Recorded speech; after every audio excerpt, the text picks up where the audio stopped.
screencasting your iPad to your smartboard. And what you have to do is you must install screen share, smart screen share, and it's going to prompt you to enter the IP address which is displayed on the smartboard here. So as it shows, that is the number. And I'm going to enter that number here. Let's see if it connects. Okay, and we see that it's mirroring exactly what is on the iPad. Here is a side-by-side view. Just zoom out for a second. Okay. So what is essentially great about this device is that if I have mostly general education students that speak primarily English, I can have the actual multiple choice question while I annotate and break down using the 5 Ws to create contextual background knowledge. Okay, so as we can see here.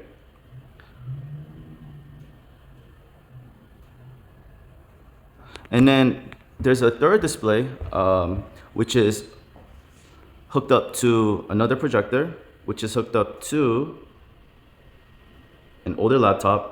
The Microsoft Translator app. So what you do is to type in Microsoft translator.microsoft.com,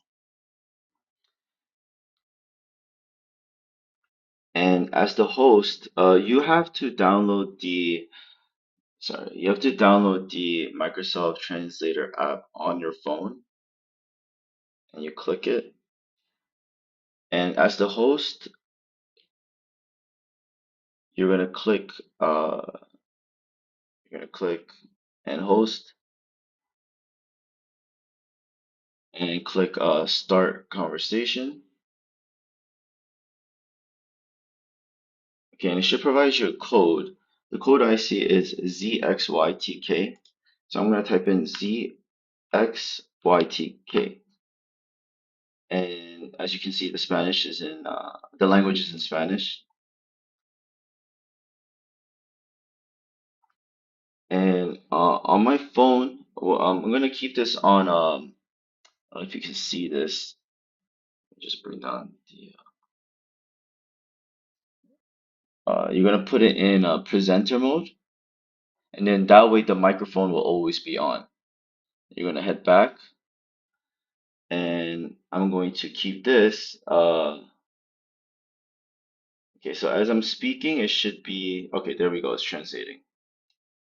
Whoops, sorry. Okay. So hello, good evening. Okay, so today I would like to go over Google Classroom and just its utility that teachers can use in terms of its accessibility, differentiation, um, the way you can assess students and provide effective feedback. Also, you provide flexibility. If they can't come to class that day, they always have access to all of your work. For example, I'm going to click my global history class, and here for the classwork, it's just neatly organized for them to just access it and complete the work when they can. And you can differentiate work by creating a subtopic for your more advanced students, or even for students that need extra support.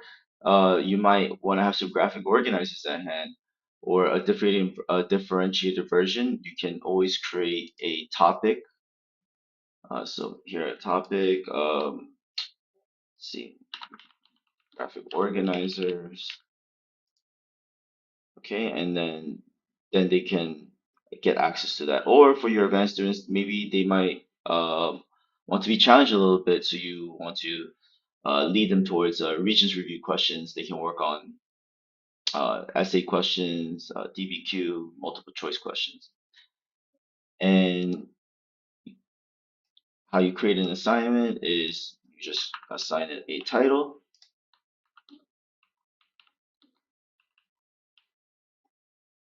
You can click the grade category, and I've assigned a specific numeric grade. And that way, there's a percentage every time. You can assign points, or like to just give it 5 as opposed to 100 because it's easier to type in. And here you can assign the date and the time, the topic. I'm going to choose classwork. Okay, and I assign it, and it's really that easy. 19. I have here uh, Google Slides, so students have access to the slides that I present them. And if they ever have difficulty logging in, I have their emails on hand, their Google Doc worksheet. And you can differentiate this for your students based on um, just their different learning styles, learning background, and the supports that they need.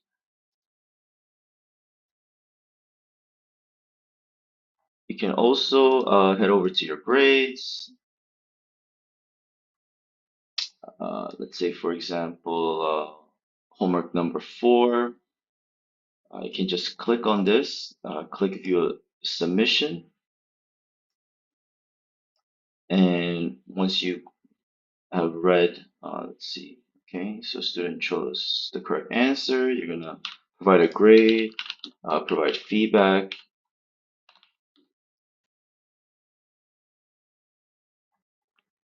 All right, another digital tool that I would like to discuss is Google Forms.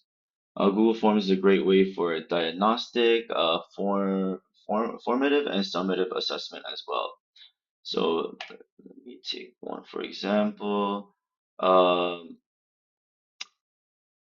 this was from a US history lesson.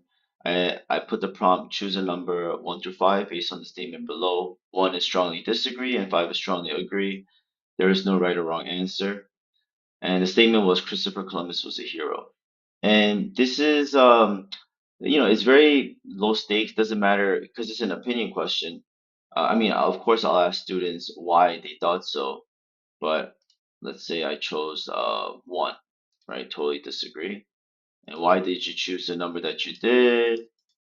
And then you can type your response here. Okay, you have to write your name. Okay, this is the edit version. And you can also check your responses. Here it shows uh, the number of people that chose strongly disagree. We have 4 people who chose strongly agree, and we have a lot of people here in the middle. And in addition to that, uh, when I asked why did you choose the number that you did, you can read the responses here as well. You can also assign point value, make it a quiz. And a Google form is just a great way for you to track student data and just use this assessment to help you modify your instructions for the future. Okay, so it shows the names as well as the numbers that they chose. Let's say, for example, let me see if I can. Um, okay, so here is my economics quiz. Okay, okay, and you can just create questions for your students, and which is really assessment should be easy. It should be quick and efficient, and it tells you the average. Wow, my students did really well. They got at least 17 out of 20 points. Um, it shows you points scored. It's just a great way to get data. Frequently missed questions, so it refers to unit increase in the consumption. So based on this, I know that I need to reteach marginal unit. Okay, Mentimeter is a great website. It's a great digital tool. If you want to just get the brains working, let's say you just have a concept or a idea that you just want to do some pre-assessment, see what they know, check if students have different ideas. You can clarify misunderstandings. Let's say, for example, I create a new presentation and I'm just gonna and there's all of these great different types of presentation, but I'm just gonna create a blank one. And oh, let's do a word cloud. Okay. And the question is, uh, what causes a revolution? Okay, and then you can also limit the entries per participant. Also enable multiple submissions. Um, and let's see.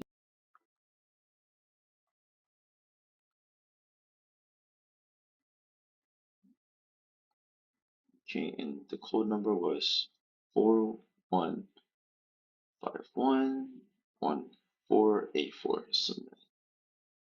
Okay, so and what causes a revolution? Um, injustice, I believe, or let's see. All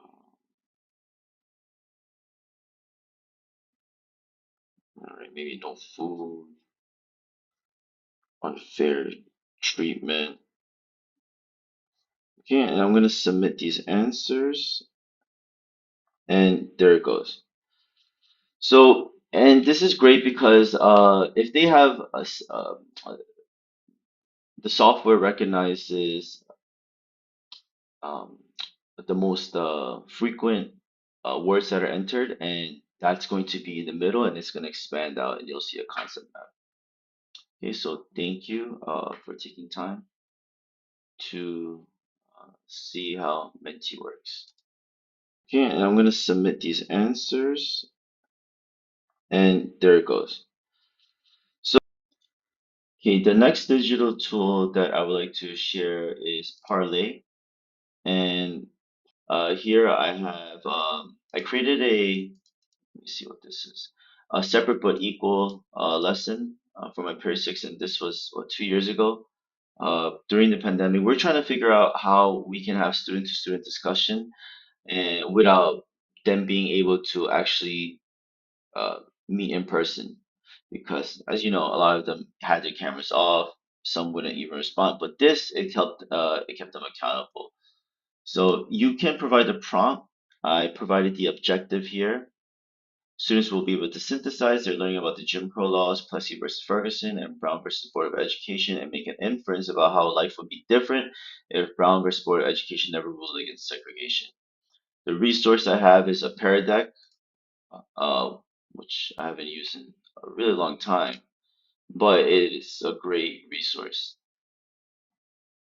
Okay, and this is on Student Pace, I believe. Yes, this is on Student Pace. Okay. You can provide the evidence for the students to refer back to Parlay, because, as you know, a lot of them had their cameras off. Some wouldn't even respond, but this it kept them accountable. So you can provide a prompt. I provided the objective here.